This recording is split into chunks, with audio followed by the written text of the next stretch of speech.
This audio presentation of Through the Gates of Gold, a fragment of thought by Mabel Collins, is brought to you by audioenlightenment.com. Copyright 2013, all rights reserved. Prologue. Every man has a philosophy of life of his own, except the true philosopher. The most ignorant boor has some conception of his object in living, and definite ideas as to the easiest and wisest way of attaining that object.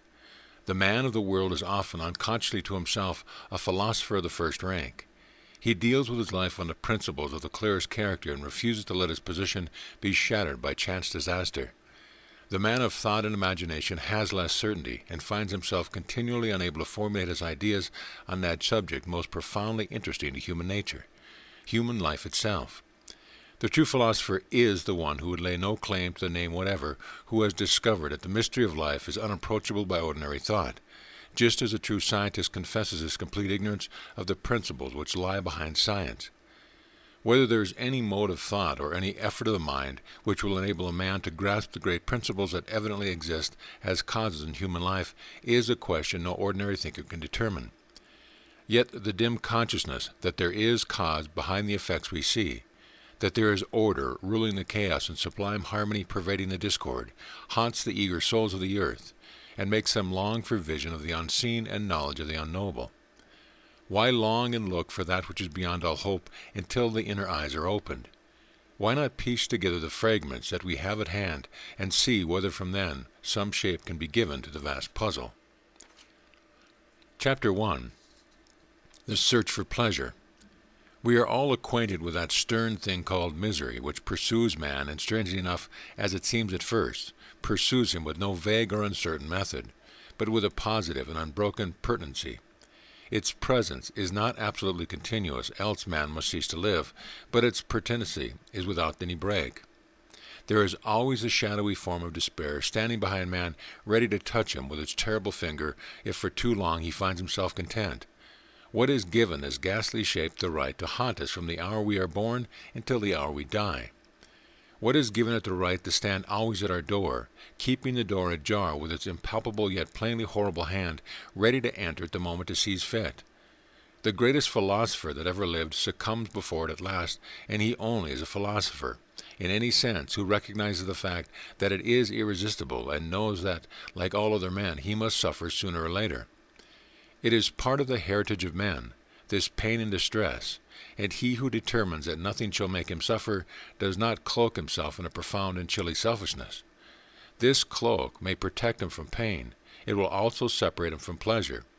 If peace is to be found on earth, or any joy in life, it cannot be by closing up the gates of feeling, which admit us to the loftiest and most vivid part of our existence. Sensation, as we obtain it through the physical body, affords us that all induces us to live in that shape. It is inconceivable that any man would care to take the trouble of breathing unless the act brought with it a sense of satisfaction. So it is with every deed of every instant of our life. We live because it is pleasant even to have the sensation of pain. It is sensation we desire, else we would be with one accord taste of the deep waters of oblivion, and the human race would become extinct. If this is the case in the physical life, it is evidently the case with the life of the emotions, the imagination, the sensibilities, all those fine and delicate formations which, with the marvelous recording mechanism of the brain, make up the inner of the subtle man. Sensation is that which makes their pleasure. An infinite series of sensation is life to them. Destroy the sensation which makes them wish to persevere in the experiment of living, and there is nothing left. Therefore the man who attempts to obliterate the sense of pain, and who proposes to maintain an equal state, whether he is pleased or not, strikes at the very root of life, and destroys the object of his own existence. And that must apply, so far as our present reasoning or intuitive powers can show us, to every state, even to that of the Orientals longed-for nirvana. This condition can only be one of infinitely subtler and more exquisite sensation, if it is a state at all, and not annihilation and according to the experience of life from which we are at present able to judge. Increased subtlety of sensation means increased vividness, as for instance, a man of sensibility and imagination feels more in consequence of the unfaithfulness or faithfulness of a friend than can a man of even the grossest physical nature feel through the medium of the senses. Thus it is clear that the philosopher who refuses to feel leaves himself no place to retreat to, not even the distant and unattainable nirvanic goal. He can only deny himself his heritage of life, which is, in other words, the right of sensation. If he chooses to sacrifice that which makes him man, he must be content with mere idleness of consciousness, a condition compared to which the oyster's is a life of excitement. But no man is able to accomplish such a feat. The fact of his continued existence proves plainly that he still desires sensation, and desires it in such positive and active form that the desire must be gratified in physical life. It would seem more practical not to deceive oneself by the sham of stoicism, not to attempt renunciation of that which nothing would induce one to part. Would it not be a bolder policy, a more promising mode of solving the great enigma of existence, to grasp it, to take hold of it firmly, and to demand of it the mystery of itself? If men will but pause and consider what lessons they have learned from the pleasures and pain, much might be guessed of that strange thing which causes these effects. But men are prone to turn away hastily from self-study or from any close analysis of human nature. Yet there must be a science of life as intelligible as any of the methods of the schools. The science is unknown, it is true, and its existence is merely guessed, merely hinted at, by one or two of our more advanced thinkers. The development of a science is only the discovery of what is already in existence, and chemistry is as magical and incredible now to the plowboy as the science of life is to the man of ordinary perception. Yet there may be, and there must be, a seer who perceives the growth of the new knowledge as the earliest dabblers in the experiments of the laboratory saw the system of knowledge now attained evolving itself out of nature for man's use and benefit. Doubtless many more would experiment in suicide as many do now in order to escape from the burden of life, if they could be convinced that in that manner oblivion might be found. But he who hesitates before drinking the poison from the fear of only inviting change of mode of existence, and perhaps a more active form of misery, is a man of more knowledge than the rash souls who fling themselves wildly on the unknown, trusting in its kindliness. The waters of oblivion are something very different from the waters of death, and the human race cannot become extinct by means of death, while the law of birth still operates. Man returns to physical life as a drunkard returns to the flagon of wine, he knows not why, except that he desires a sensation produced by life as a drunkard desires a sensation produced by wine. The true waters of oblivion lie far behind our consciousness, and can only be reached by ceasing to exist in that consciousness, by ceasing to exert the will which makes us full of sensations and senses. Why does not the creature man return into that great womb of silence whence he came, and remain in peace, as the unborn child is at peace before the impetus of life has reached it? He does not do so because he hungers for pleasure and pain, joy and grief, anger and love. The unfortunate man will maintain that he has no desire for life, and yet he proves his words falsely by living. None can compel him to live. The galley slave may be chained to his oar, but his life cannot be chained to his body. The superb mechanism of the human body is as useless as an engine whose fires are not lit, if the will to live ceases. That will, which we maintain resolutely and without pause, and which enables us to perform the tasks which otherwise would fill us with dismay, as for instance, the momentarily drawing in and giving out of the breath. Such Herculean efforts as this we carry on without complaint, and indeed with pleasure, in order that we may exist in the midst of innumerable sensation. And more, we are content for the most part to go on without object or aim, without any idea of a goal or understanding, of which way we are going. When the man first becomes aware of this aimlessness, and is dimly conscious that he is working with great and constant efforts, and without any idea towards what end these efforts are directed, then descends on him the misery of 19th century thought. He is lost and bewildered and without hope. He becomes skeptical, disillusioned, weary, and asks the apparently unanswerable question whether it is indeed worthwhile to draw his breath for such unknown and seemingly unknowable results. But are these results unknowable? At least to ask a lesser question, is it impossible to make a guess as to the direction in which our goal lies? This question, born of sadness and weariness, which seems to us essentially part of the spirit of the 19th century, is in fact a question which must have been asked all through the ages. Could we go back throughout history intelligently, no doubt we should find that it came always with the hour when the flower of civilization had blown to its full, and when its petals were but slackly held together. The natural part of man was reached when its utmost height. He has rolled the stone up the hill of difficulty, only to watch it roll back again when the summit is reached. As in Egypt, in Rome, and Greece, why this useless labor? Is it not enough to produce a weariness and sickness unutterable, to be forever accomplishing a task, only to see it undone again?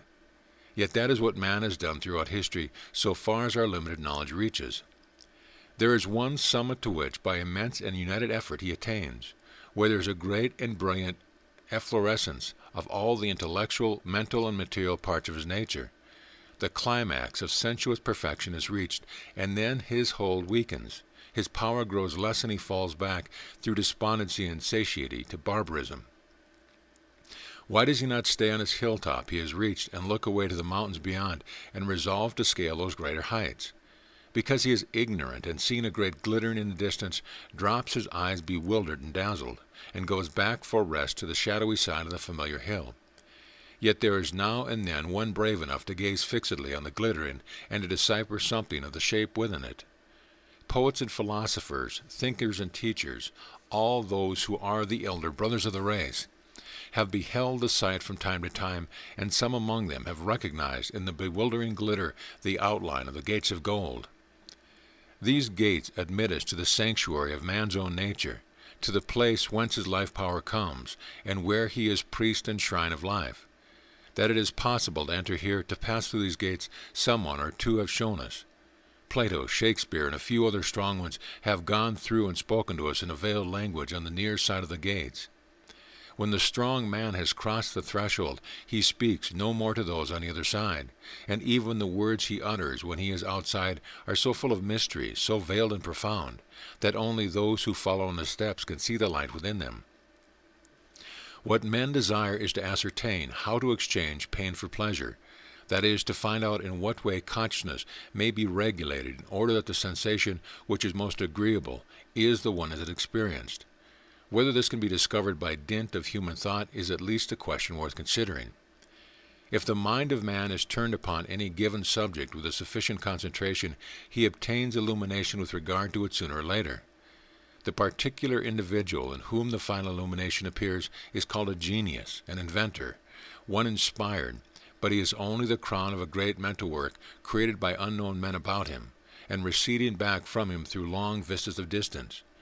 Without them he would have had his material to deal with.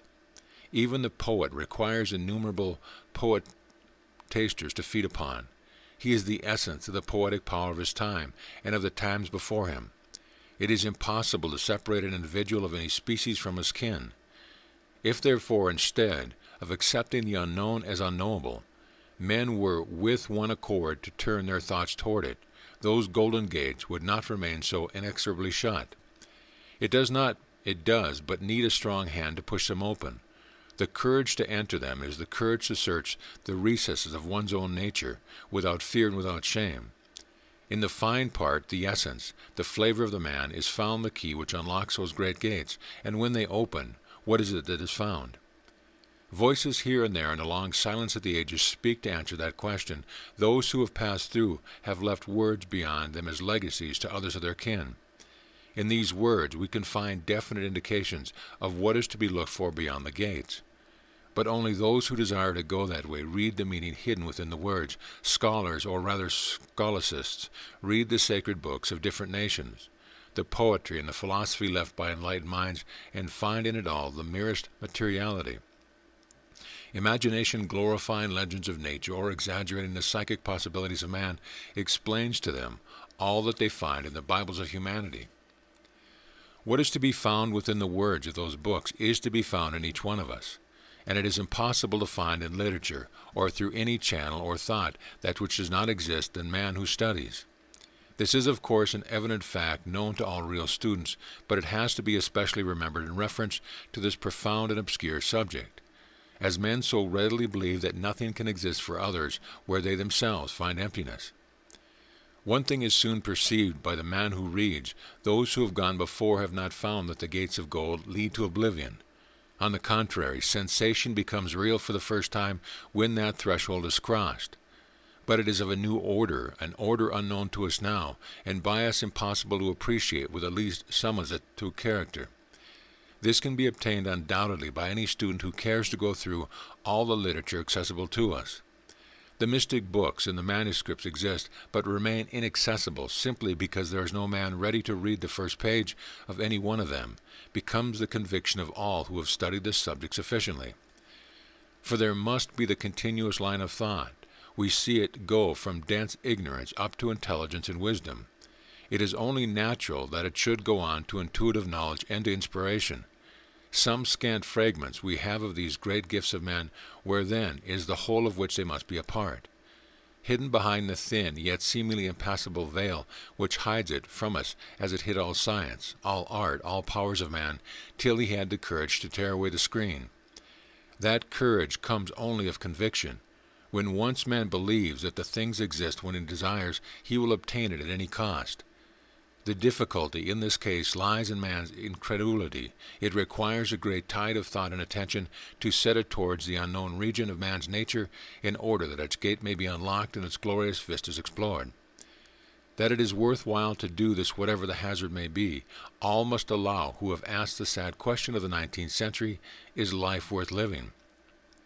Surely it is sufficient to spur man to new effort, the suspicion that beyond civilization, beyond mental culture, beyond art and mechanical perfection, there is another gateway admitting to the realities of life.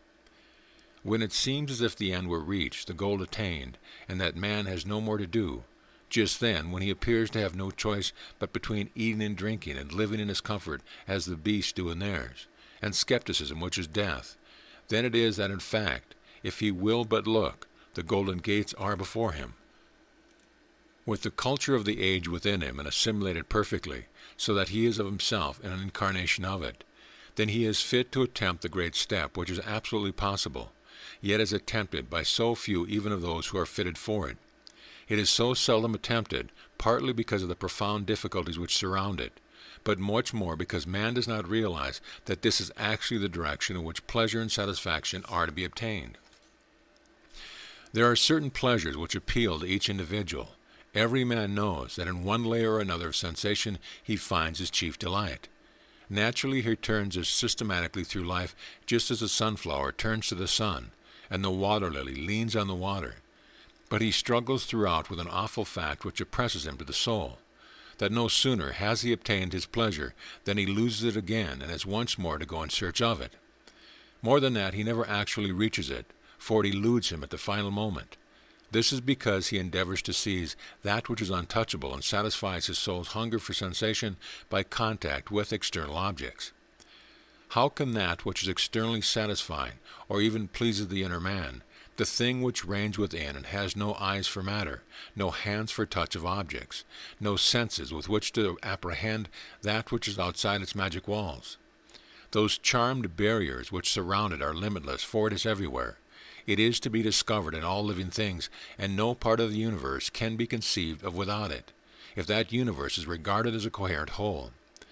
And unless that point is granted at the outset, it is useless to consider the subject of life at all. Life is indeed meaningless, unless it is universal and coherent, and unless we maintain our existence by reason of the fact that we are part of that which is, not by reason of our own being. This is one of the most important factors in the development of man, the recognition, profound and complete recognition, of the law of universal unity and coherence. The separation which exists between individuals, between worlds, between the different poles of the universe and of life, the mental and physical fantasy called space, is a nightmare of the human imagination. That nightmares exist, and exist only to torment every child knows, and what we need is the power of discrimination between the phantasmagoria of the brain, which concerns itself only, and the phantasmagoria of the daily life in which others are also concerned. This rule applies also to the larger case. It concerns no one but ourselves that we live in a nightmare of unreal horror, and fancy ourselves alone in the universe and capable of independent action, so long as our associates are those only who are a part of the dream. But when we desire to speak with those who have tried the golden gates and pushed them open, then it is very necessary, in fact it is essential, to discriminate, and not bring into our life the confusion of our sleep. If we do, we are reckoned as madmen and fall back into the darkness where there is no friend but chaos. This chaos has followed every effort of man that has written history. After civilization has flowered, the flower falls and dies, and winter and darkness destroy it. While man refuses to make the efforts of discrimination which would enable him to distinguish between the shapes of night and the active figures of day, this must inevitably happen. But if man has the courage to resist this reactionary tendency, to stand steadily on the height he has reached, and to put out his foot in search of yet another step, why should he not find it? There is nothing to make one suppose the pathway to end at a certain point, except that tradition which has declared it to be so, and which men have accepted and hung to themselves as a justification for their indolence. Indolence is, in fact, the curse of man. As an Irish peasant and a cosmopolitan gypsy dwell in dirt and poverty out of sheer idleness, so does the man of the world live contented in sensuous pleasures for the same reason. The drinking of fine wines, the tasting of delicate food, the love of bright sights and sounds, of beautiful women and admirable surrounding, these are no better for the cultivated man, no more satisfactory as a final goal of enjoyment for him, than the coarse amusements and gratifications of the boor are for the man without cultivation. There can be no final point, for life in every form is one vast series of fine gradations, and the man who elects to stand still at the point of culture he has reached, and to avow that he can go no further, is simply making an arbitrary statement for the excuse of his indolence. Of course there is a possibility of declaring that the gypsy is content in his dirt and poverty, and because he is so, is as great a man as the most highly cultured. But he only is so while he is ignorant. The moment light enters the dim mind, the whole man turns towards it. So it is on the higher platform. Only the difficulty of penetrating the mind, of admitting the light, is even greater. The Irish peasant loves his whiskey, and while he can have it he cares nothing for the great laws of morality and religion which are supposed to govern humanity and induce man to live temperately. The cultivated gourmand cares only for subtle tastes and perfect flavors, but he is as blind as the merest peasant to the fact that there is anything beyond such gratification. Like the boor, he is deluded by a mirage that oppresses his soul, and he fancies, having once obtained a sensuous joy that pleases him, to give himself the utmost satisfaction by endless repetition, till at last he reaches madness. The bouquet of the wine he loves enters his soul and poisons it, leaving him with no thoughts but those of the sensuous desire. And he is the same hopeless state as the man who dies mad with drink. What good has the drunkard obtained by his madness? None. Pain has at least swallowed up pleasure and the death steps in to terminate the agony. The man suffers the final penalty for his persistent ignorance of the law of nature, as inexorable as that of gravitation. A law which forbids a man to stand still. Not twice can the same cup of pleasure be tasted. The second time it must contain either a grain of poison or a drop of the elixir of life. The same argument holds good with regard to intellectual pleasures. The same law operates. We see men who are the flower of their age in intellect, who pass beyond their fellows and tower over them, entering at last upon a fatal treadmill of thought, where they yield to the innate indolence of the soul, and begin to delude themselves by the solace of repetition. Then comes the barrenness and lack of vitality, that unhappy and disappointing state into which great men too often enter when middle life is just past. The fire of youth, the vigor of the young intellectual, conquers the inner inertia and makes the man scale heights of thought and fill his mental lungs with the free air of the mountains. But then at last the physical reaction sets in. The physical machinery of the brain loses its powerful impetus and begins to relax its efforts simply because the youth of the body is at an end. Now the man is assailed by the great tempter of the race who stands forever on the ladder of life, waiting for those who climb so far. He drops the poisoned drop in the ear, and from that moment all consciousness takes on a dullness, and the man becomes terrified lest life is losing its possibility for him. He rushes back to the familiar platform of experience, and there finds comfort in touching a well-known chord of passion or emotion. And too many, having done this, linger on, afraid to attempt the unknown, and satisfied to touch continually that chord which responds most readily. By this means they get the assurance that life is still burning within them, but at last their fate is the same as that of the gourmand and the drunkard.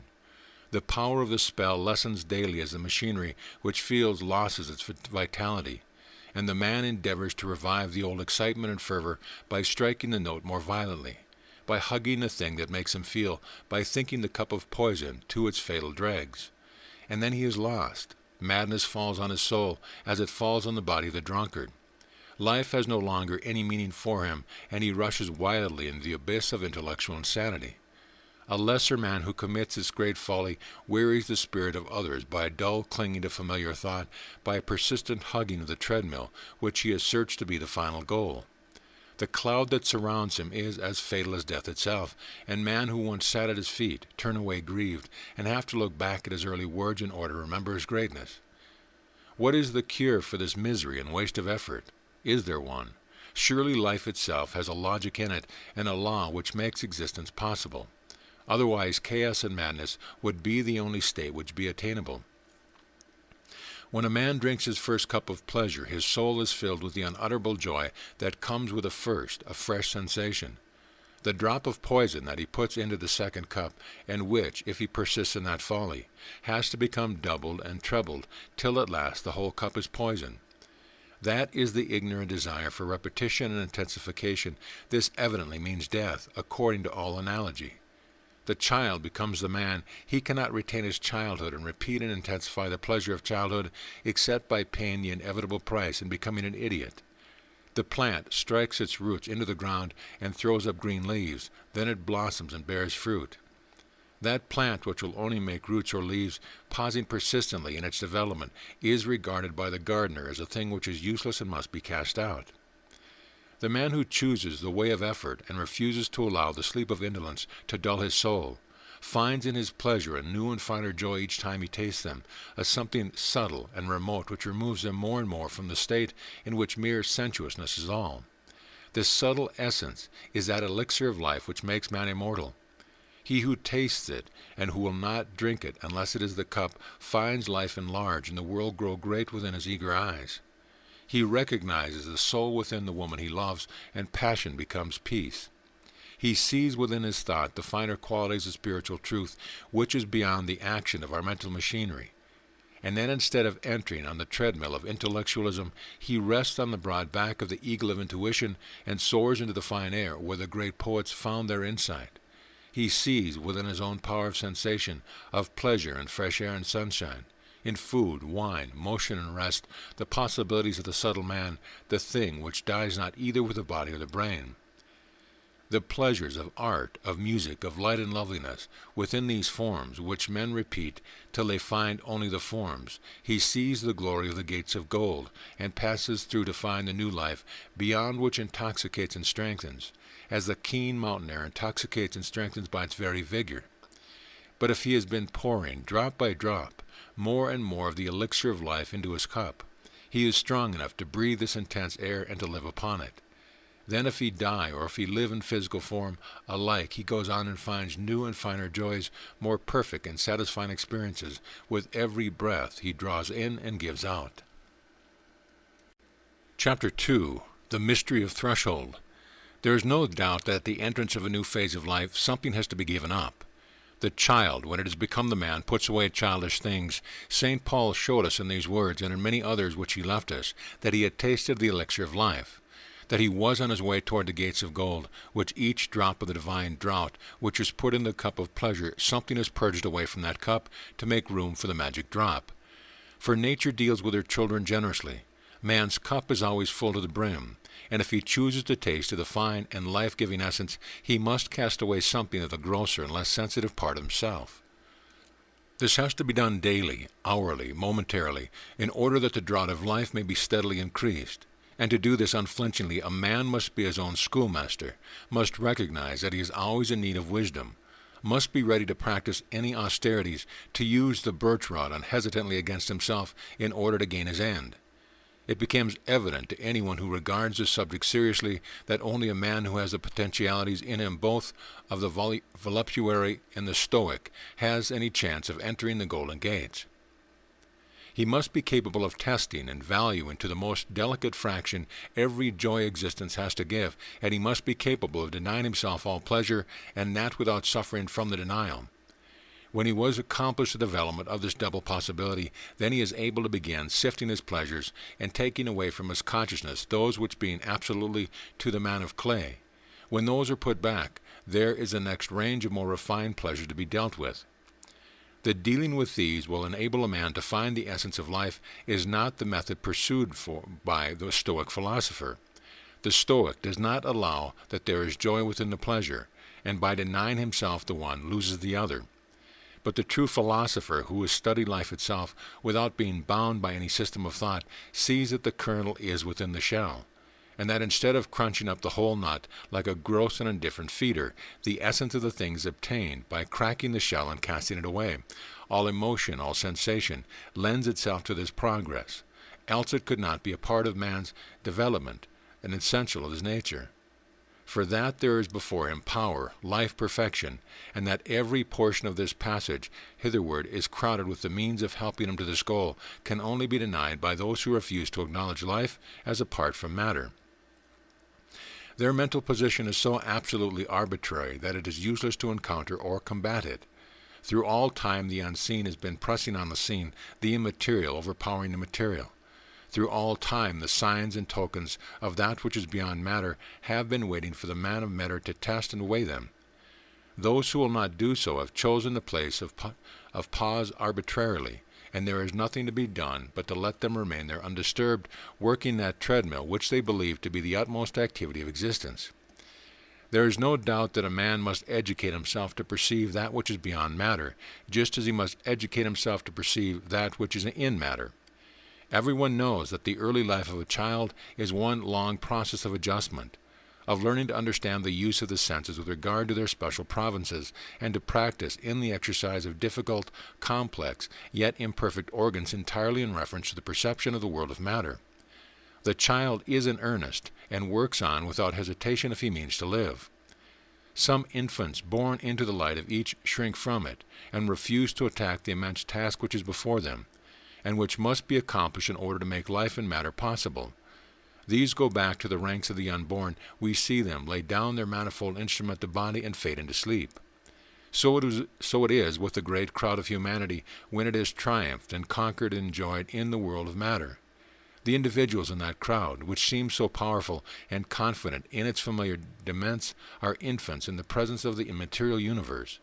And we see them on all sides, daily and hourly, refusing to enter it, sinking back into the ranks of the dwellers in physical life, clinging to the consciousness they have experienced and understood. The intellectual rejection of all purely spiritual knowledge is the most marked indication of this indolence, of which thinkers of every standing are certainly guilty. That the initial effort is a heavy one is evident, and it is clearly a question of strength, as well as of willing activity. But there is no way of acquiring the strength, or of using it when acquired, except by the exercise of the will.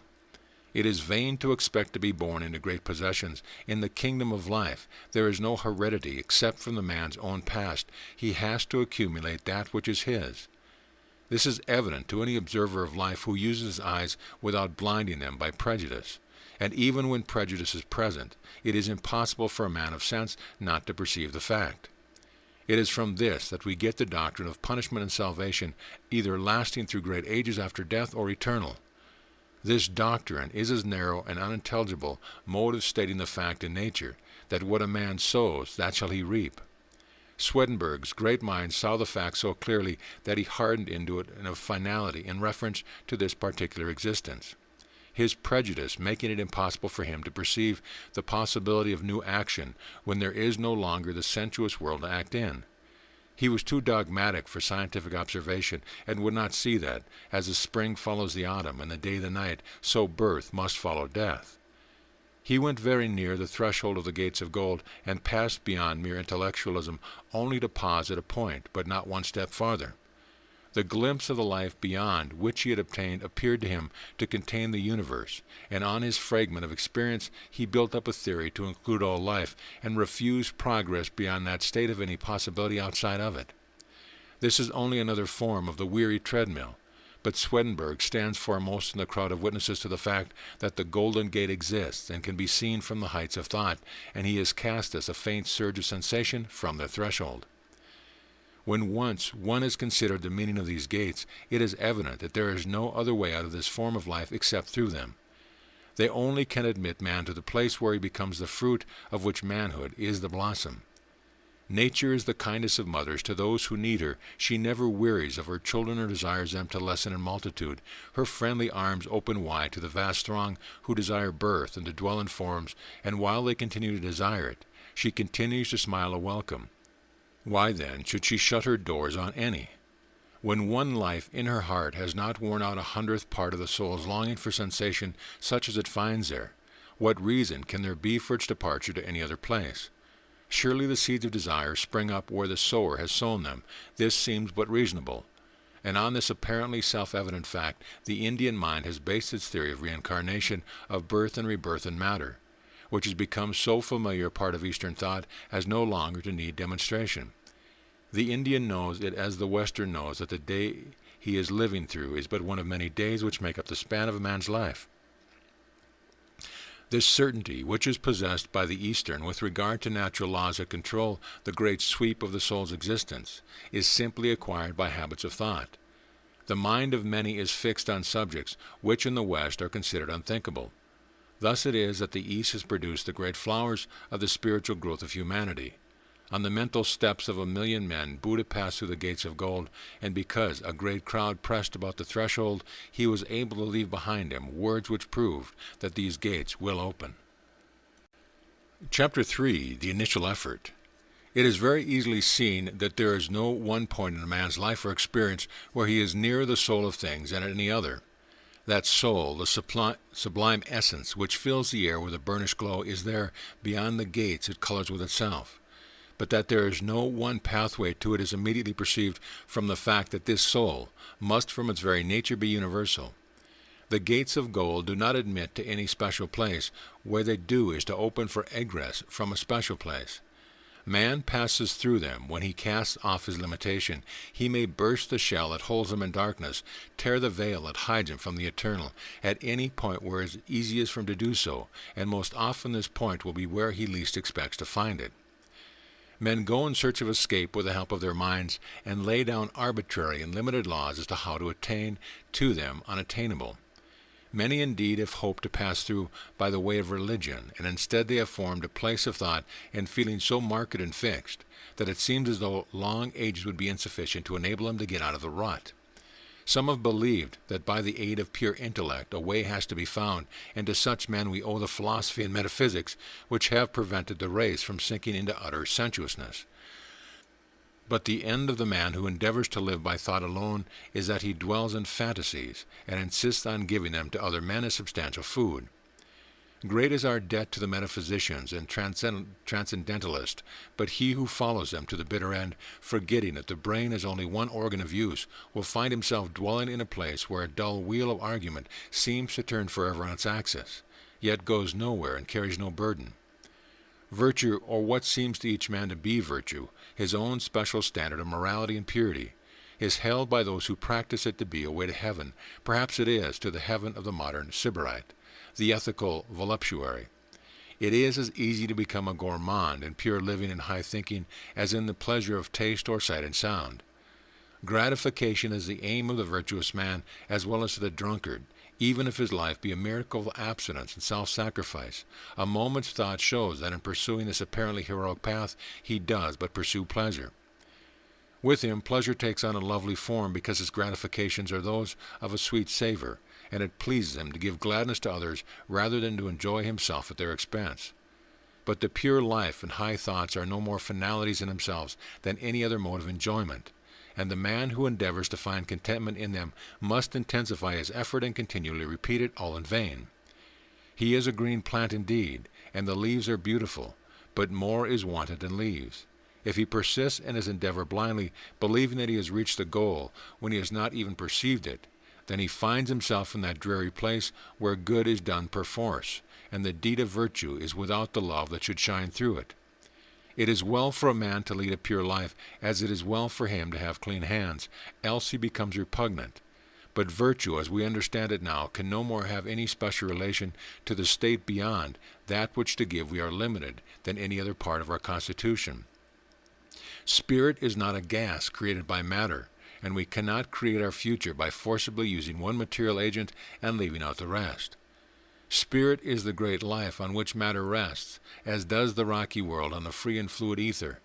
Whenever we can break our limitation, we find ourselves on that marvelous shore where Wordsworth once saw the gleam of the gold. When we enter there, all the present must disappear alike, virtue and vice, thought and sense. That a man reaps what he has sown must of course be true also. He has no power to carry virtue, which is the material of life, with him. Yet the aroma of his good deeds is a far sweeter sacrifice than the odor of crime and cruelty. Yet it may be, however, that by the practice of virtue he will fetter himself into one groove, one changeless fashion of life and matter, so firmly that it is impossible for the mind to conceive that death is a sufficient power to free him, and cast him upon the broad and glorious ocean, a sufficient power to undo for him the inexorable and heavy latch of the golden gate. And sometime the man who has sinned so deeply that his whole nature is scarred and blackened by the fierce fire of selfish gratification is at last so utterly burned out and charred, that from the very vigor of the passion light leaps forth. It would seem more possible for such a man at least to reach the threshold of the gates than for the mere ascetic or philosopher. But it is of little use to reach the threshold of the gates without the power to pass through. And that is all that the sinner can hope to do by the dissolution of himself which comes from seeing his own soul. At least this appears to be so, inevitably because his condition is negative. The man who lifts the latch of the golden gate must do so with his own strong hand, must be absolutely positive. This we can see by analogy in everything else in life. In every new step of development, it is necessary for a man to exercise his most dominant will in order to obtain it fully. Indeed, in many cases, though he has every advantage, and though he uses his will to some extent, he will fail utterly of obtaining that which he desires from lack of the final and unconquerable resolution. No education in the world will make a man an intellectual glory to his age, even if his powers are great. For unless he positively desires to seize the flowers of perfection, he will be but a dry scholar, a dealer in words, a proficient in mechanical thought, and a mere wheel.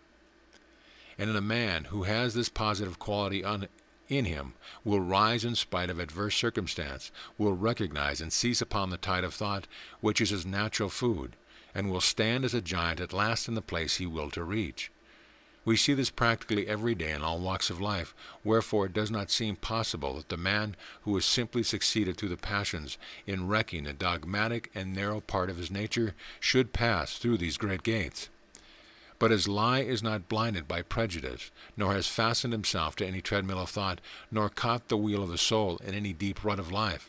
It would seem that if once the positive will might be born within him, he could at some time, not hopelessly, far distant lift his hand to the latch.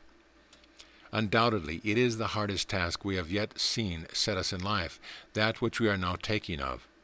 To free a man of all prejudice, of all crystallized thought of feeling, of all limitations, yet develop within him the positive will, it seems too much of a miracle. For in ordinary life, positive will is always associated with crystallized ideas, but many things which have appeared to be too much of a miracle for accomplishment have yet been done, even in the narrow experience of life given to the present humanity. All the past shows us that difficulty is no excuse for dejection, much less for despair. Else the world would have been without the many wonders of civilization. Let us consider the thing more seriously, therefore, having once used our minds to the idea that it is not impossible.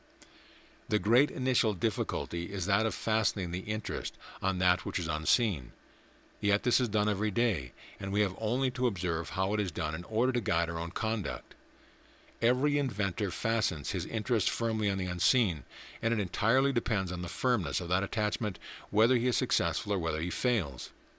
The poet who looks on to this moment of creation as that for which he lives sees that which is invisible and hears that which is soundless. Probably in this last analogy there is a clue as to the mode by which success in this voyage to the unknown bourne, whence indeed no traveler returns, is attained. It applies also to the inventor and to all who reach out beyond the ordinary mental and physical level of humanity that lies in the word creation. The words to create are often understood by the ordinary mind to convey the idea of evolving something out of nothing. This is clearly not its meaning. We are mentally obliged to provide our Creator with chaos from which to produce the worlds. The tiller of the soil, who is the typical producer of social life, must have his material, his earth, his sky, rain and sun, and the seeds to place in the earth. Out of nothing he can produce nothing. Out of a void nature cannot arise. There is that material beyond, behind or within, from which she is shaped by our desires for the universe. It is an evident fact that the seeds in the earth, air and water, which cause them to germinate, exist on every plane of action. If you talk to an inventor, you will find that far ahead of what he is now doing, he can always perceive some other thing to be done, which he cannot express in words, because as yet he has not drawn it into our present world of objects. That knowledge of the unseen is even more definite in the poet and more inexpressible until he has touched it with some part of that consciousness which he shares with other men. But in strict proportion to his greatness, he lives in the consciousness which the ordinary man does not even believe can exist.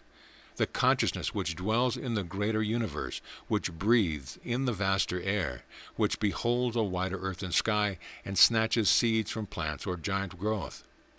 It is this place of consciousness that we need to reach out to. That it is not reserved only for men of genius is shown by the fact that martyrs and heroes have found it and dwelt in it.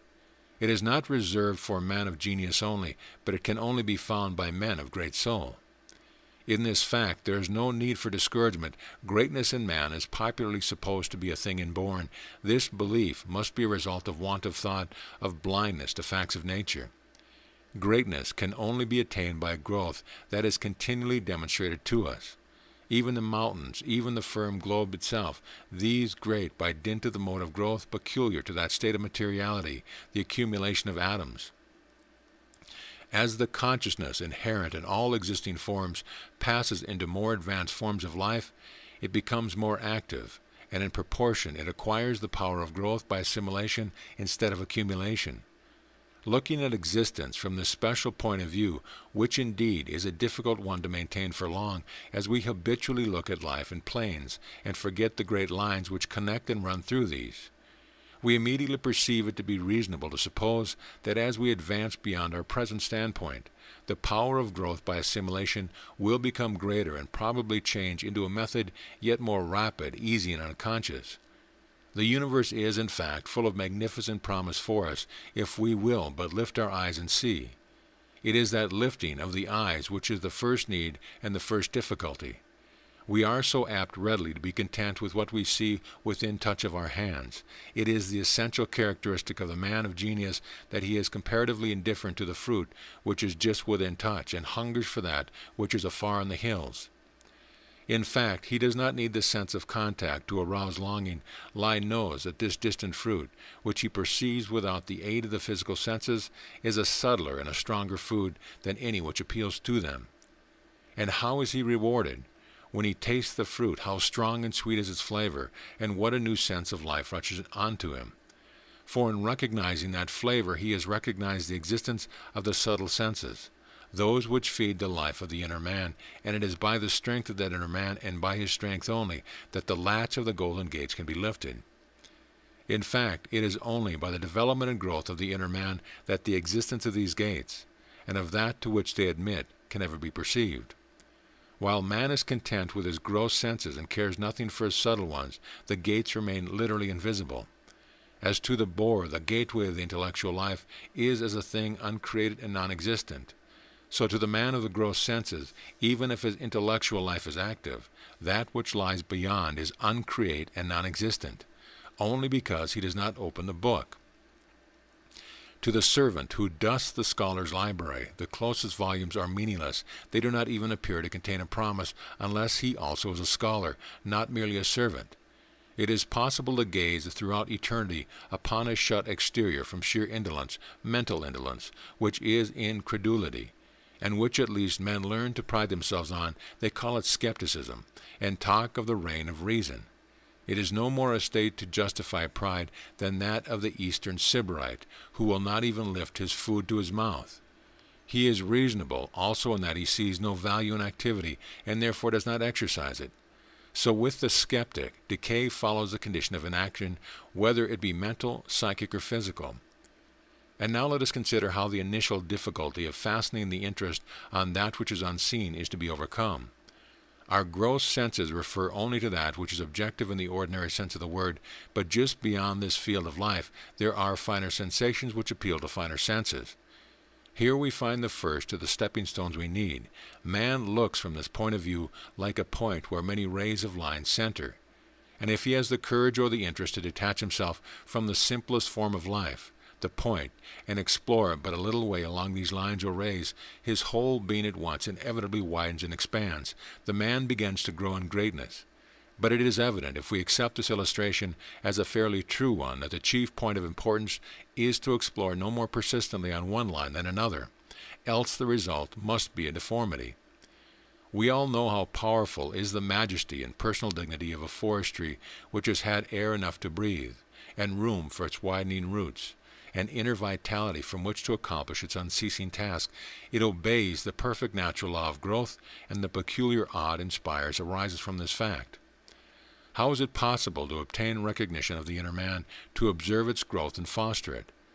Let us try to follow a little way the way we have obtained. Through words will probably soon be useless. We must each travel alone and without aids, as the traveler has to climb alone when he nears the summit of the mountain. No beast of burden can help him there. Neither can the gross sense of anything that touches the gross senses help him there, but for a little distance words may go with us. The tongue recognizes the value of sweetness or piquancy in food. To the man whose senses are of the simplest order, there is no other idea of sweetness than this. But a finer essence, a more highly placed sensation of the same order, is reached by another perception. The sweetness on the face of a lovely woman, or the smile of a friend, is recognized by the man whose inner senses have even a mere stirring of vitality. To the one who has lifted the golden latch, the spring of sweet waters, the fountain itself, whence all softness arises, is open and becomes part of his heritage. But before this fountain can be tasted, or any other spring reached, any source found, a heavy weight has to be lifted from the heart, an iron bar which holds it down and prevents it from arising in strength. The man who recognizes the flow of sweetness from its source through nature, through all forms of life, he has lifted this. He has raised himself into that state into which there is no bondage. He knows that he is a part of the great whole, and it is this knowledge which is his heritage. It is through the breaking asunder of the arbitrary bond which holds him to his personal center that he comes of age and becomes ruler of his kingdom. As he widens out, reaching by manifold experience along those lines which center at the point where he stands embodied, he discovers that he has touch with all life, that he contains within himself the whole. And then he has but to yield himself to the great force which we call good, to clasp it tightly with the grasp of his soul, and he is carried swiftly on to the great, wide waters of real living. What are those waters? In our present life we have but the shadow of the substance. No man loves without satiety. No man drinks wine without return of thirst. Hunger and longing darken the sky and make the earth unfriendly. What we need is an earth that will bear living fruit, a sky that will always be full of light. Needing this positively, we shall surely find it. Chapter 4. The Meaning of Pain. Look into the deep heart of life, whence pain comes to darken men's life. She is always on the threshold, and behind her stands despair. What are these two gaunt figures, and why are they permitted to be our constant followers?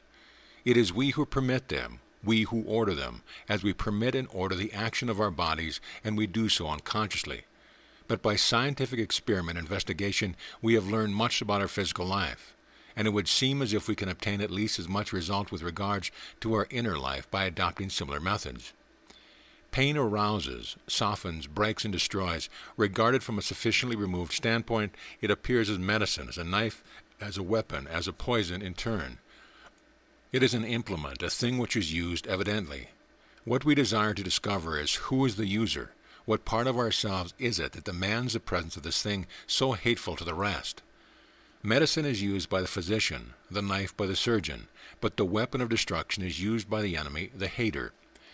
Is it then that we do not only use means or desires to use means for the benefit of our souls, but that also we wage warfare within ourselves and do battle in the inner sanctuary?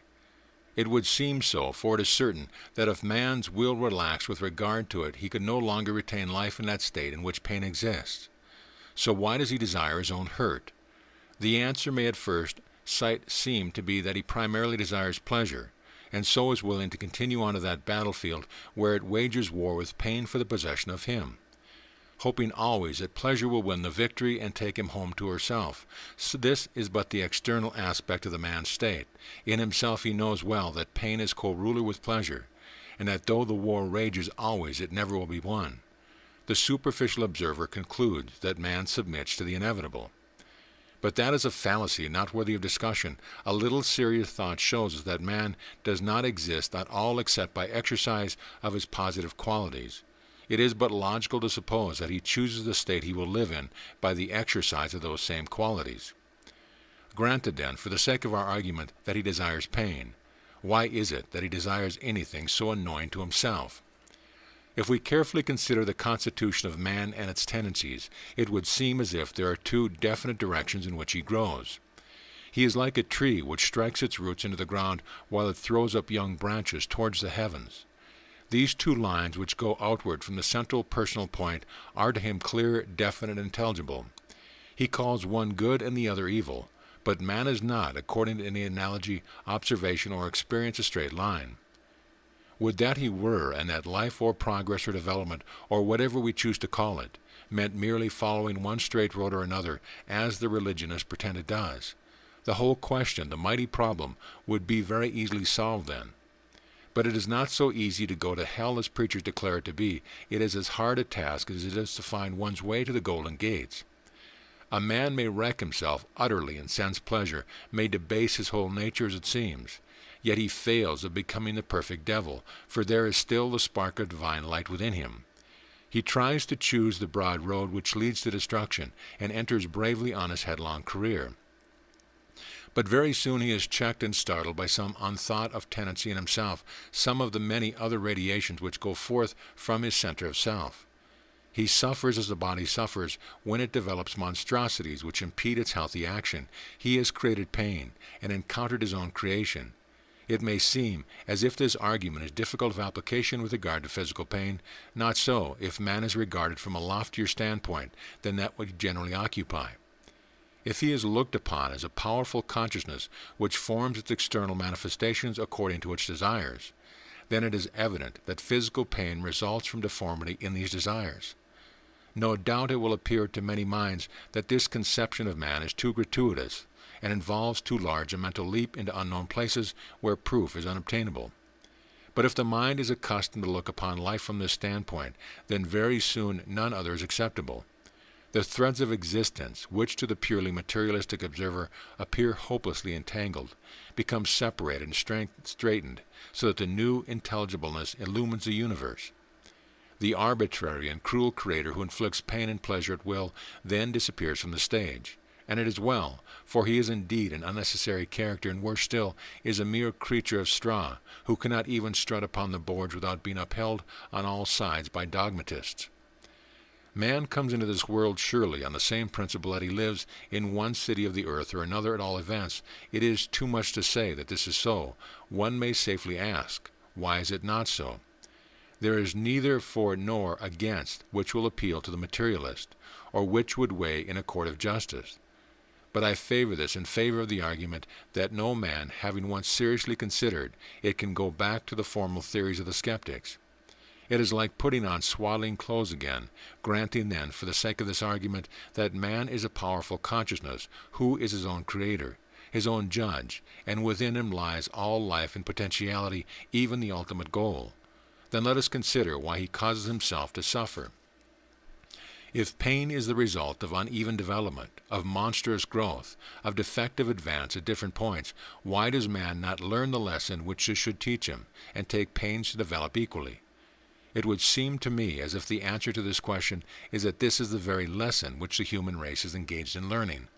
Perhaps this may seem too bold a statement to make in the face of ordinary thinking, which either regards man as a creature of chance dwelling in chaos, or as a soul bound to the inexorable wheel of a tyrant's chariot, and hurried on either to heaven or to hell.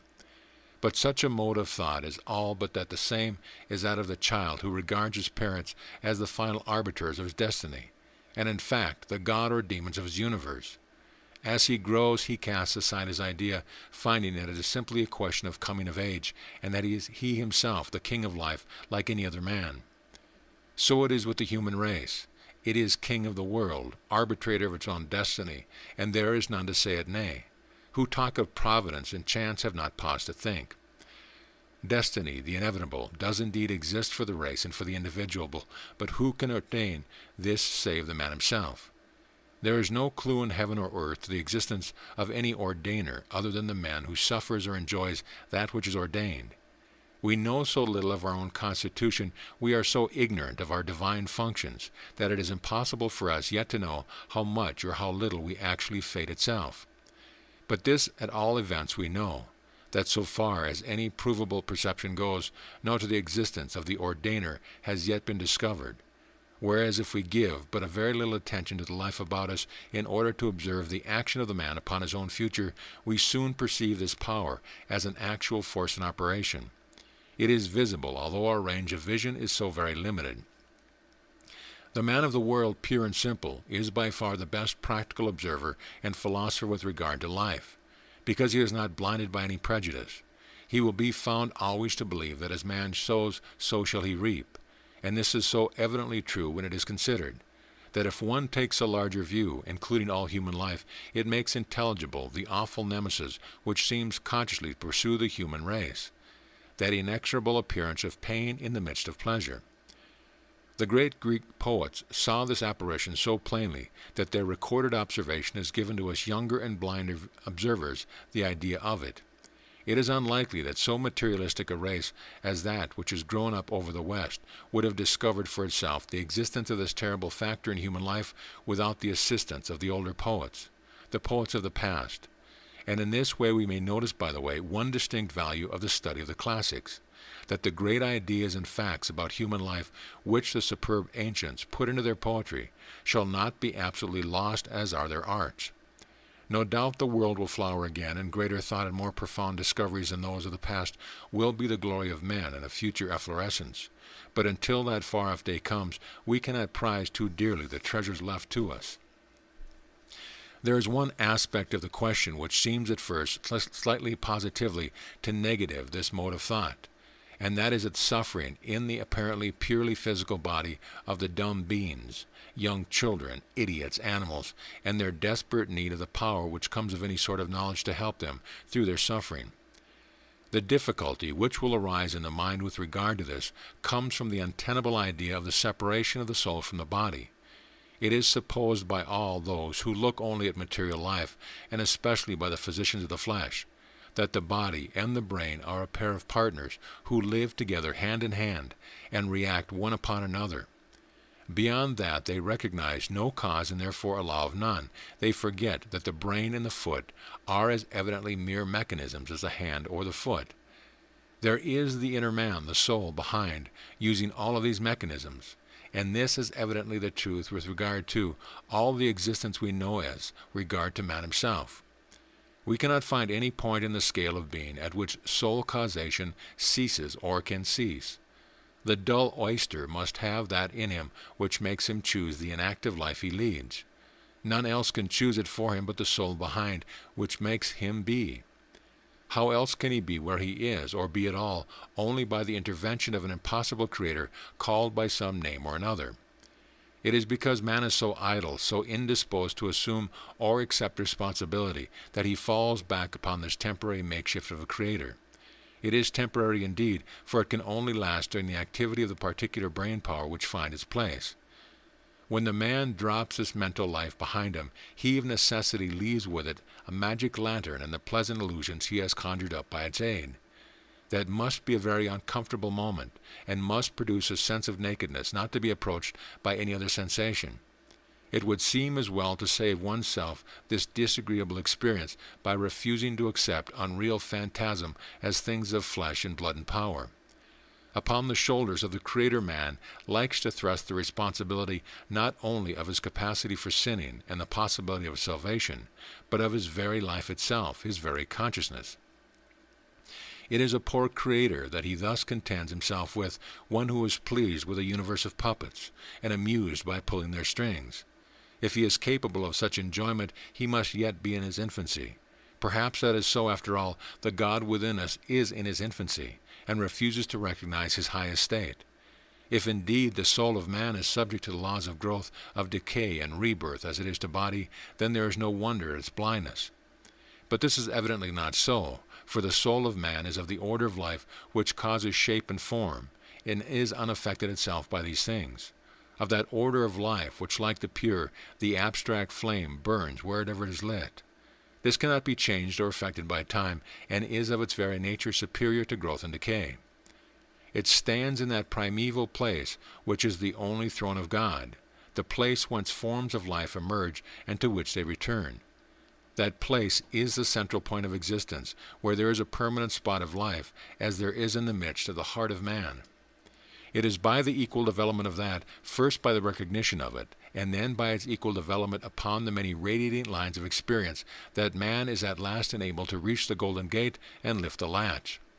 The process is the gradual recognition of the God in himself. The goal is reached when that Godhead is consciously restored to its right glory.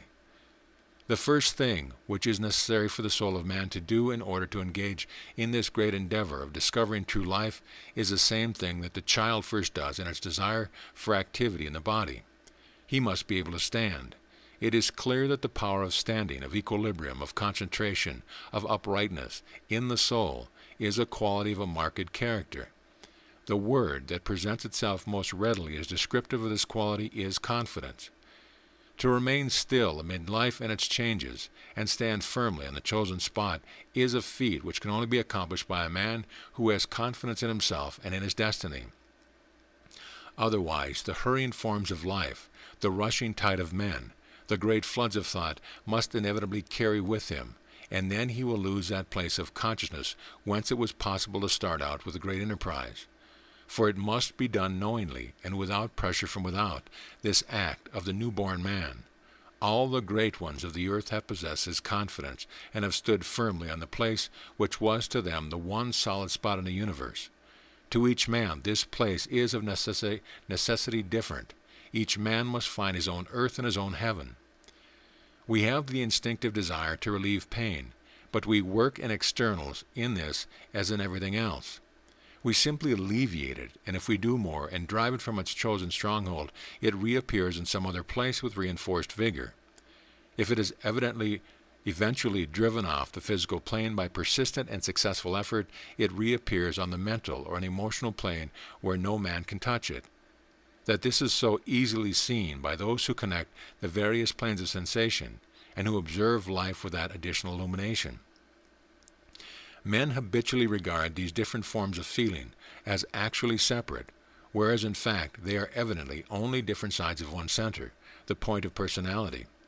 If that which arises in the center, the fount of life, demands some hindered action, and consequently causes pain, the force thus created being driven out from one stronghold must find another it cannot be driven out. And all the blendings of human life which cause emotion and distress exist for its use and purpose, as well for those of pleasure. Both have their home in man, both demand their expression of right. The marvelous, delicate mechanism of the human frame is constructed to answer to their lightest touch. The extraordinary intricacies of human relations evolve themselves, as it were, for the satisfaction of these two great opposites of the soul. Pain and pleasure stand apart and separate, as do the two sexes, and it is the merging, the making the two into one, that joy and deep sensation and profound peace are obtained. Where there is neither male nor female, neither pain nor pleasure, there is the God in man dominant, and then is real life. To state the matter in this way may savor too much of the dogmatist who utter his assertions uncontradicted from a safe pulpit. But it is dogmatism only as a scientist's record and effort in new direction is dogmatism. Unless the existence of the gates of gold can be proved to be real, and not the mere phantasmagoria of fanciful visionaries, then they are not worth talking about at all. In the 19th century, hard facts or legitimate arguments alone appeal to man's mind, and so much for the better. For unless the life we advance towards is increasingly real and actual, it is worthless, and time is wasted in going after it. Reality is man's greatest need, and he demands to have it all hazards at any price. Be it so. No one doubts he is right. Let us then go in search of reality. One definite lesson learned by all acute sufferers will be of the greatest service to us in this consideration. In intense pain, a point is reached where it is indistinguishable from its opposite pleasure. This is indeed so, but few have the heroism or the strength to suffer to such a far point. It is as difficult to reach it by any other road. Only a chosen few have the gigantic capacity for pleasure which will enable them to travel to its other side. Most have but enough strength to enjoy and to become the slave of the enjoyment. Yet man has undoubtedly within himself the heroism needed for the great journey. Else how is it that martyrs have smiled amid the torture? How is it the profound sinner who lives for pleasure can at last feel stir within himself the divine afflatus? In both these cases the possibility has arisen of finding the way, but too often that possibility is killed by the overbalance of the startled nature. The martyr has acquired a passion for pain and lives in the idea of heroic suffering. The sinner becomes blinded by the thought of virtue and worship. It is an end, an object, a thing divine in itself. Whereas it can only be divine as it is part of that infinite whole which includes vice as well as virtue. How is it possible to divide the infinite, to which is one? It is as reasonable to lend divinity to any object as to take a cup of water from the sea and declare that in it is contained the ocean. You cannot separate the ocean. The salt water is part of the great sea and must be so. But nevertheless you do not hold the sea in your hand. Men so longingly desire personal power that they are ready to put infinity into the cup, the divine idea into a formula, in order that they may fancy themselves in possession of it. These only are those who cannot rise and approach the gates of gold, for the great breath of life confuses them. They are struck with horror to find how great it is. The idol worshipper keeps an image of his idol in his heart and burns a candle always before it. It is his own, and he is pleased at that thought, even if he bow in reverence before it. In how many virtuous and religious men does not this same state exist? In the recesses of the soul, the lamp is burning before a household god, a thing possessed by its worshipper and subject to it. Men cling with desperate tenacity to their dogmas, these moral laws, these principles and modes of faith, which are their household gods, their personal idols. Bid them burn the unceasing flame in reverence only to the infinite, and they turn from you. Whatever their manner of scorning your protest may be, within themselves it leaves a sense of aching void. For the noble soul of the man, the potential king, which is within us all, knows full well that this household idol may be cast down and destroyed at any moment, that it is without finality in itself, without any real and absolute life. And he has been content in its possession, forgetting that anything possessed can only be the immutable laws of life beheld temporarily. He has forgotten that the infinite is only his friend. He has forgotten that in its glory is his only home. There he feels as if he is homeless, but that amid the sacrifices he offers to his own special idol, there is for him a brief resting place, and for this he clings passionately to it. Few have the courage even slowly to face the great dissoluteness which lies outside themselves, and must lie there so long as they cling to the person which they represent, the I, which is to them the center of the world, the cause of all life. In their longing for a God, they find the reason for the existence of one. In their desire for a sense body and a world to enjoy in, lies in them the cause of the universe. These beliefs may be hidden very deep beneath the surface, and be indeed scarcely accessible. But in the fact that they are there is the reason why the man holds himself upright. To himself, he is himself the infinite in the God. He holds the ocean in a cup. In this delusion he nurtures the egoism which makes life pleasure and makes pain pleasant. In this profound egoism is the very cause and source of the existence of pleasure and pain, for unless man vacillated between these two, and ceaselessly reminded himself by sensation that he exists, he would forget it. And in this fact lies the whole answer to the question, why does man create pain for his own discomfort?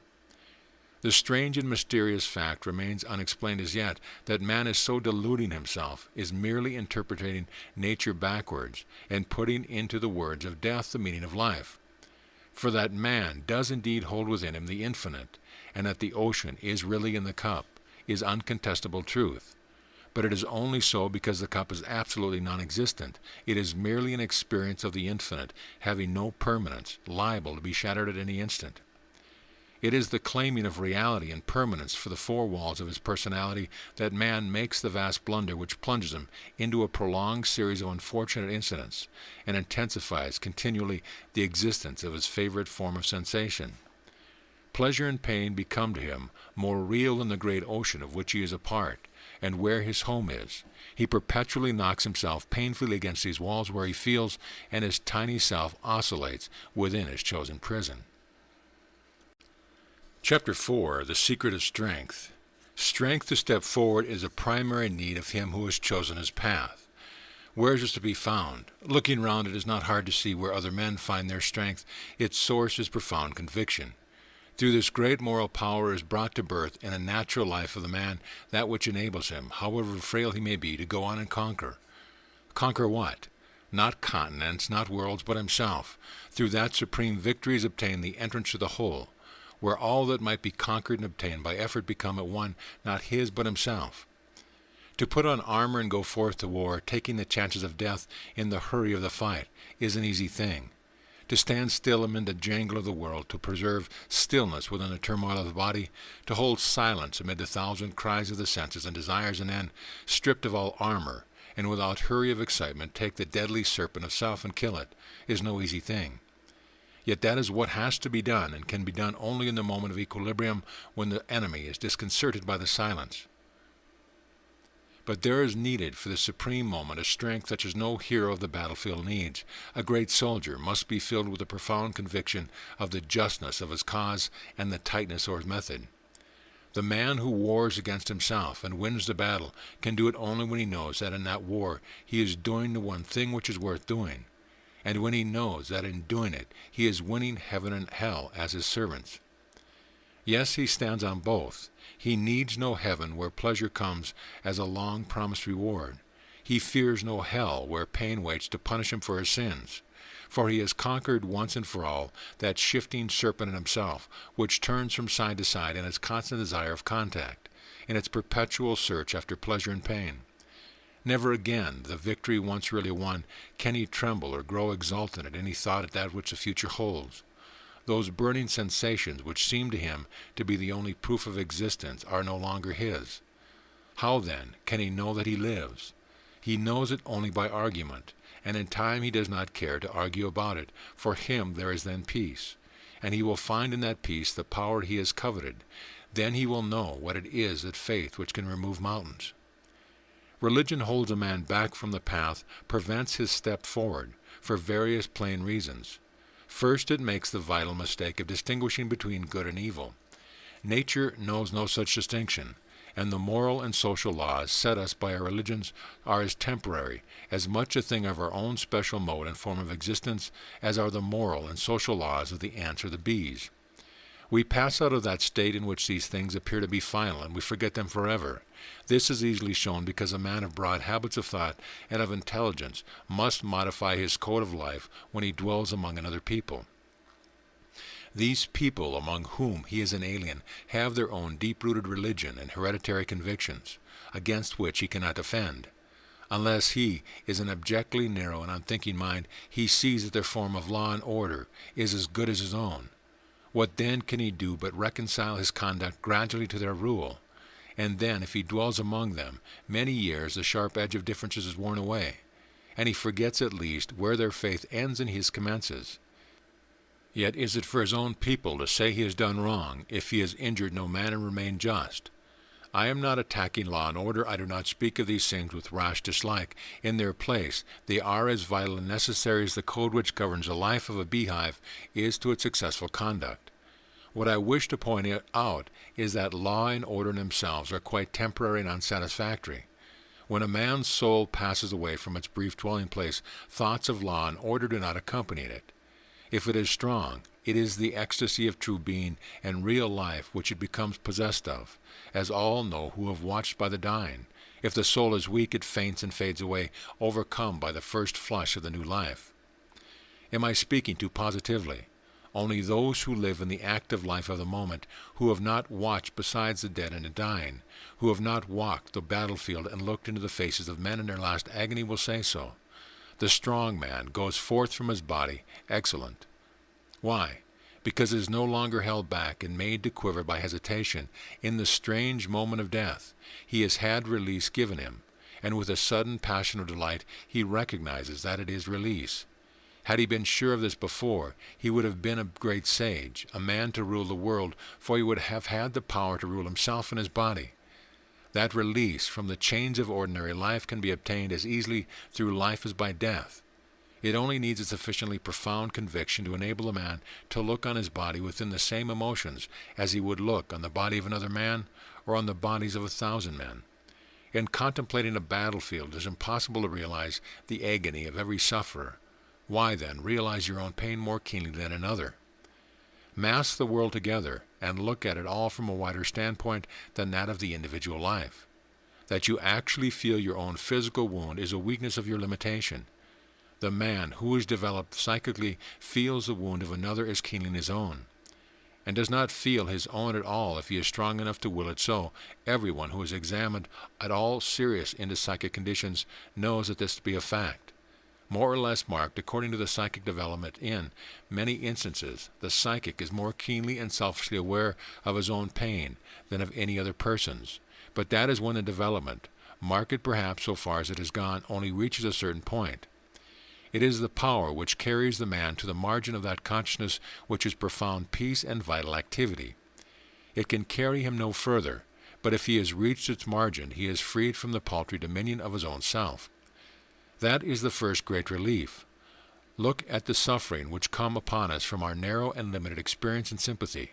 We each stand quite alone, a solitary unit, a pygmy in the world. What good fortune can we expect? The great life of the world rushes by, and we are in danger each instant that it will overwhelm us or even utterly destroy us. There is no defense to be offered to it, no opposition army can set up, because in this life every man fights his own battle against every other man, and no two can be united under the same banner. There is only one way to escape from this terrible danger, which we battle against every hour. Turn around, and instead of standing against the forces, join them, become one with nature, and go easily upon her path. Do not resist or resent the circumstances of life any more than the plants resent the rain and the wind. Then suddenly, to your own amazement, you may find you have time and strength to spare, to use in the great battle which is inevitable every man must fight, that in himself, that which leads to his own conquest. Some might say to his own destruction. And why? Because from the hour when he first tastes the splendid reality of living, he forgets more and more his individual self. No longer does he fight for it, or pit its strength against the strength of others. No longer does he care to defend or defeat it, yet when he is thus indifferent to its welfare, the individual self grows more stalwart and robust. Like the prairie grasses and trees of untrodden forest, it is a matter of indifference to him whether this is so or not. Only if it is so, he is a fine instrument ready to his hand, and in due proportion to the completeness of his indifference to it is the strength and beauty of his personal self. This is readily seen. A garden flower becomes a mere degenerate copy of itself if it is simply neglected. A plant must be cultivated to its highest pitch and benefit by the whole of the gardener's skill, or else it must be a pure savage, wild and fed only by the earth and sky, who cares for any intermediate state. What value or strength is there in the neglected garden rose which has the canker in every bud? For diseased or dwarfed blossoms are sure to result from an arbitrary change of condition, resulting from the neglect of the man who has hitherto been the providence of the plant in its unnatural life. But there are wind-blown plains where the daisies grow tall, where moon faces such as no cultivation can produce in them. Cultivate then to the very utmost, forget no inch of your garden ground, no smallest plant that grows in it. Make no foolish pretense nor fond mistake in the fancy that you are ready to forget it, and so subject it to the frightful consequence of the half measures. The plant that is watered today and forgotten tomorrow must dwindle or decay. The plant that looks for no help but from nature itself measures its strength at once, and either dies or is recreated or grows into a great tree whose boughs fill the sky. But make no mistake, like the religionist and some philosophers, leave no part of yourself neglected while you know it to be yourself. While the ground is the gardener's, it is his business to tend it, but some day a call may come to him from another country or from death itself. and in a moment he is no longer the gardener. His business is at an end. He has no more duty of that kind at all. Then his favorite plants suffer and die, and the delicate ones become one with the earth. But soon fierce nature claims a place for her own, and covers it with thick grass or giant weeds, or nurses some sapling in it till its branches shade the ground. Be warned, and tend your gardens to the utmost, till you can pass away utterly, and let it return to nature, and become the wind-blown plain where the wild flowers grow. Then if you pass that way and look at it, whatever has happened will neither grieve nor elate you. For you will be able to say, laying the rocky ground, I am the great tree, I am the strong daisies, indifferent which it is that flourishes where once your rose tree grew. But you must have learned to study the stars to some purpose before you dare to neglect your roses, and omit to fill the air with their cultivated fragrance. You must know your way through the tactless air, and from thence to the pure ether. You must be ready to lift the bar of the golden gate. Cultivate, I say, and neglect nothing. Only remember all the while you tend and water that you are impudently usurping the task of nature itself. Having usurped her work, you must carry it through until you have reached a point when she has no power to punish you, when you are not afraid of her, but can with a bold front return her on her own. She laughs in her sleeve, the mighty mother, watching you with covert, laughing eye, ready relentlessly to cast the whole of your work into the dust if you do not give her the chance, if you turn idler and grow careless. The idler is father of the madman in the sense that the child is the father of the man. Nature has put her vassal hand on him and crushed the whole edifice. The gardener and his rose trees are alike broken and stricken by the great storm where their movement was created. They lie helpless till the sand is swept over them, and they are buried in a weary wilderness. From this desert spot nature herself will recreate, and will use the ashes of the man who dared to face her as indifferently as the withered leaves of his plant. His body, soul, and spirit are all alike claimed by her. The man who is strong, who is resolved to find the unknown path, takes with the utmost care every step. He utters no idle word. He does no unconsidered action. He neglects no duty or office, however homely or however difficult. But while his eyes and hands and feet are thus fulfilling their task, new eyes and hands and feet are being born within him, for his passionate and unceasing desire is to go that way on which the subtle organs only can guide him. The physical world he has learned and knows how to use. Gradually his power is passing on, and he recognizes the psychic world. But he has to learn the world and know how to use it, and he dare not lose hold of the life he is familiar with till he has taken hold of that which he is unfamiliar. When he has acquired such power with his psychic organs as the infant has with his physical organs, when it first opens its lungs, then it is the hour for the great adventure. How little is needed, yet how much that is. The man does not but need the psychic body to be formed in all parts, as in the infant's. He does but need the profound and unshakable conviction which impels the infant, that the new life is desirable. Once these conditions gained, that he may let himself live in the new atmosphere and look up to the new sun. But then he must remember to check his new experience by the old. He is breathing still, though differently. He draws air into his lungs and takes life from the sun. He has been born into the psychic world and depends now on the psychic air and light. His goal is not here. This is but a subtle repetition of physical life. He has to pass through it according to similar laws. He must study, learn, grow, and conquer, never forgetting that while that his goal is that place where there is no air nor any sun or moon. Do not imagine that in this line of progress that man himself is being moved or changing his place. Not so. The truest illustration of the process is that of cutting through layers of crust of skin. The man, having learned his lesson fully, casts off the physical life. Having learned his lesson fully, casts off the psychic life. Having learned his lesson fully, casts off the contemplative life, or life of adoration. All are cast aside at last, and he enters the great temple where any memory of self or sensation is left outside, as the shoes are cast from the feet of the worshipper. That temple is the place of his own pure divinity, the central flame which, however obscured, has animated him through all these struggles. And having found his sublime home, he is sure as the heavens himself. He remains still, filled with all knowledge and power, the outer man, the adoring, the acting. the living personification, goes its own way in hand with nature, and shows all the superb strength of the savage growth of the earth lit by that instinct which contains knowledge. For in the inmost sanctuary, in the actual temple, the man has found the subtle essence of nature herself. No longer can there be any difference between them or any lit measures, and now comes the hour of action and power. In that inmost sanctuary all is to be found, God and his creature, the fiends who prey on them, those among men who have been loved, those who have been hated. Differences between them exist no longer. Then the soul of man laughs in its strength and fearlessness and goes forth in the world in which its actions are needed, and causes these actions to take place without apprehension, alarm, fear, regret, or joy. This state is possible to man while yet he lives in the physical. For men have attained it while living. It alone can make actions in the physical divine and true. Life among objects of sense must forever be an outer shape to the sublime soul. It can only become the powerful life, the life of accomplishment, when it is animated by the crowned and indifferent God that sits in the sanctuary. The obtaining of this condition is so supremely desirable because from the moment it is entered there is no more trouble, no more anxiety, no more doubt or hesitation. As a great artist paints his picture fearlessly and never committing any error which causes him regret, so that man who has formed his inner self deals with his life. But that is when the condition is entered. That which we look upon towards the mountains hunger to know is the mode of entrance and the way to the gate. The gate is that gate of gold, barred by a heavy bar of iron. The way to the threshold of it turns a man giddy and sick. It seems no path.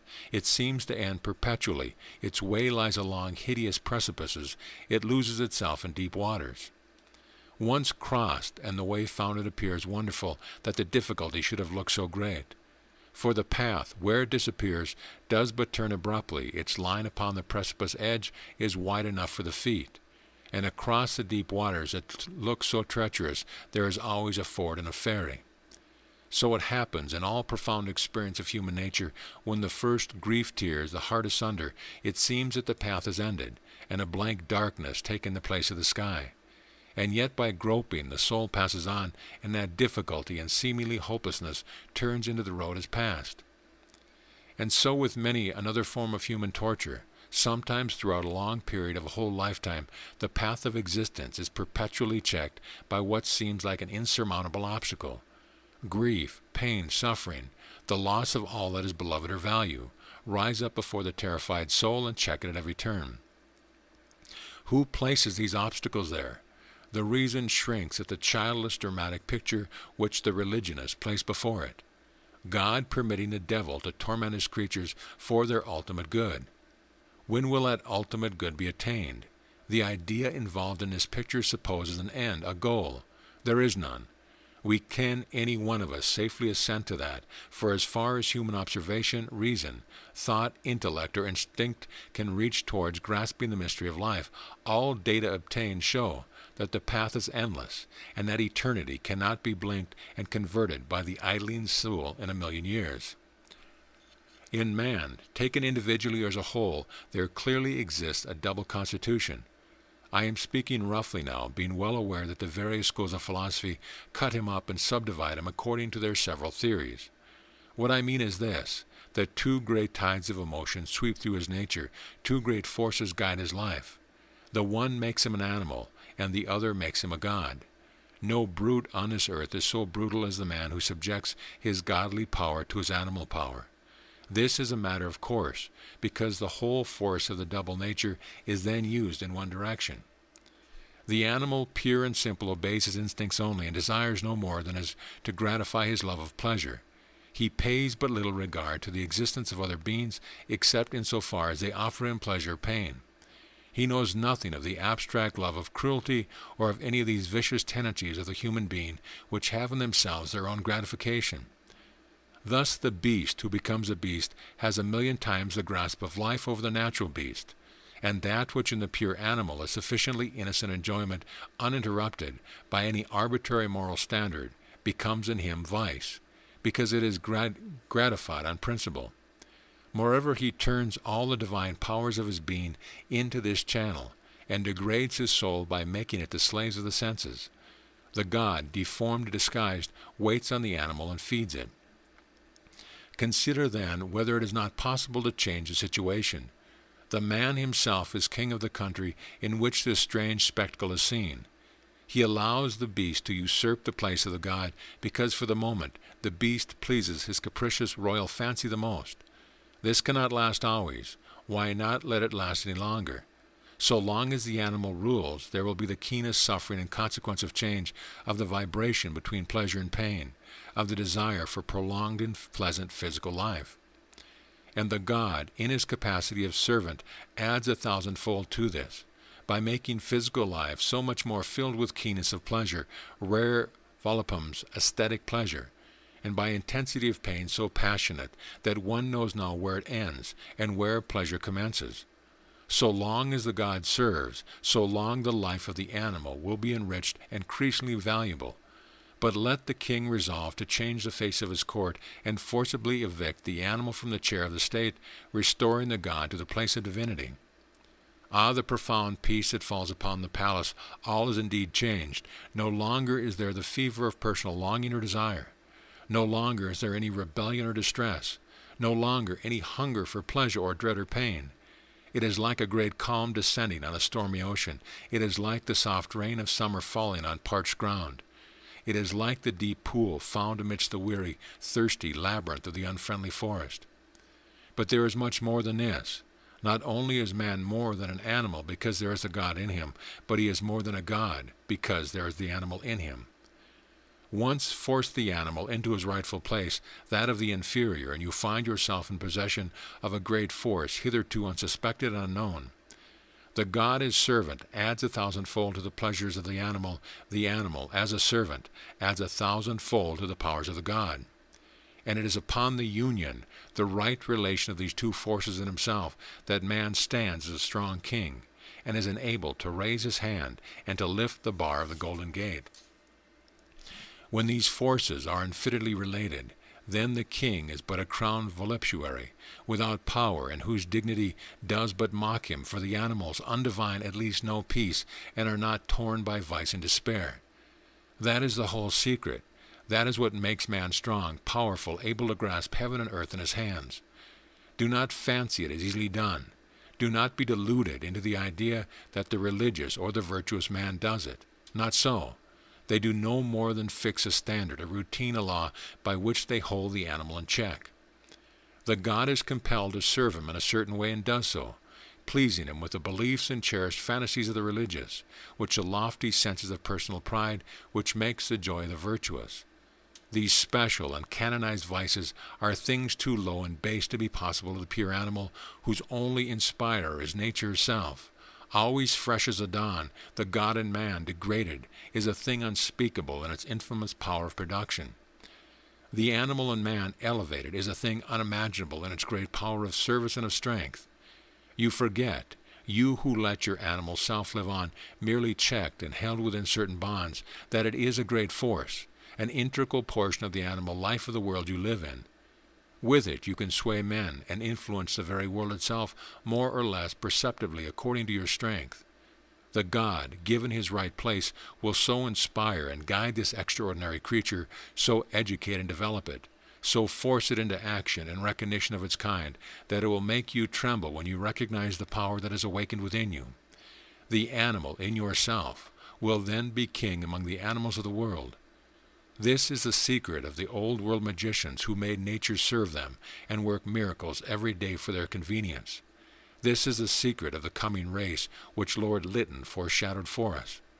But this power can only be attained by giving the god the sovereignty. Make your animal ruler over yourself, and he will never rule others. End of chapter. Epilogue. Secreted and hidden in the heart of the world, and in the heart of man, is the light which can illumine all life, the future and the past. Shall we not search for it? Surely some must do so, and then perhaps those will add what is needed to this poor fragment of thought. End of epilogue. End of book. This audio presentation of Through the Gates of Gold, a fragment of thought by Mabel Collins, has been brought to you by audioenlightenment.com. Copyright 2013. All rights reserved.